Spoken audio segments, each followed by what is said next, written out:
if the mth term of an AP 1 upon n and its nth term b 1 upon n so that mnth term is 1।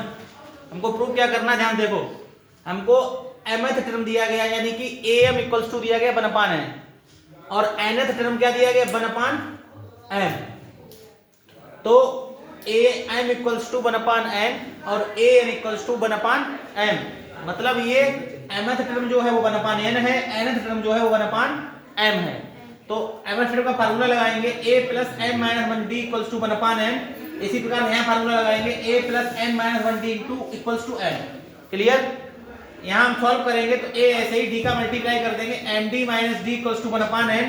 यहाँ a ऐसे ही d का multiply करेंगे md minus d equals to 1 upon n।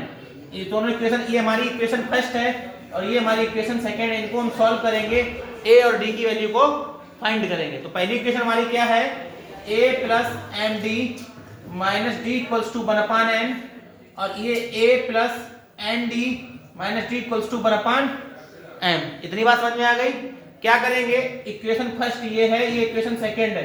Equation first और equation second को हम क्या करेंगे, सब्ट्रैक्ट करेंगे। क्या करेंगे, सब्ट्रैक्ट। और जब सब्ट्रैक्ट करते हैं एलिमिनेशन मेथड से तो ये साइन क्या होते हैं, चेंज होते हैं। क्या होते हैं, चेंज होते हैं। जहां पे प्लस होता है वहां माइनस हो जाता है और जहां माइनस होता है वहां पे प्लस हो जाता है। ध्यान से देखो, a से a कट, d से d कट, क्या बचेगा, md minus N D equals to 1 upon n minus 1 upon n।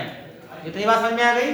ठीक, यहां से क्या करेंगे, d कॉमन लेंगे। क्या कॉमन लेंगे, d कॉमन लेंगे। क्या बचेगा, m minus n equals to, इधर एलसीएम लेंगे n m, n से n कट, m बन जाए n माइनस का n। क्लियर? mn से mn कट हो गया, d इक्वल्स टू क्या आ गया, 1 upon mn। क्या आ गया, 1 upon m nm। इतनी बात समझ में आ गई? d की वैल्यू इक्वेशन फर्स्ट या सेकंड किसी में रख दो।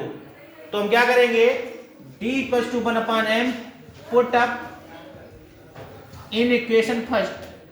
d की वैल्यू को हम इक्वेशन फर्स्ट में क्या करेंगे, पुट अप करेंगे। तो क्या आएगा, देखो ध्यान से, a plus m into 1 upon nm minus 1 upon nm equals to 1 upon n।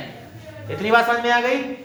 m से m यहाँ कट हो जाएगा, क्या बचेगा, a plus 1 upon n minus 1 upon nm equals to 1 upon n। बराबर के इस तरफ है तो 1 upon n से 1 upon n कट कर सकते हैं, कट कर दिया तो ये क्या हो जाएगा, a minus 1 upon nm equals to 0।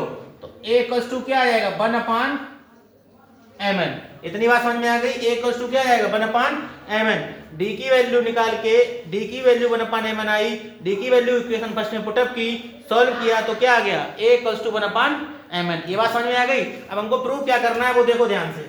हमको प्रूव करना है कि जो mnth टर्म है, जो क्या है mnth टर्म, यानी कि a mn, क्या हमें प्रूव करना है, a mn कितना है, 1। ये हमको प्रूव करना है, mnth टर्म को क्या प्रूव करना है, 1। तो ध्यान से देखो क्या करेंगे, a mn इक्वल्स टू क्या होगा, a प्लस nth टर्म की जगह क्या आ गया, mnth टर्म, तो mn minus 1 into d।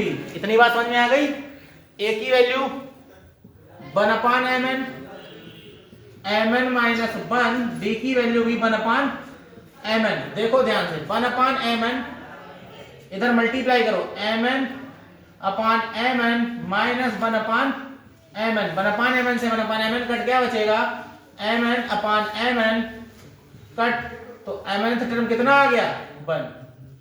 Clear?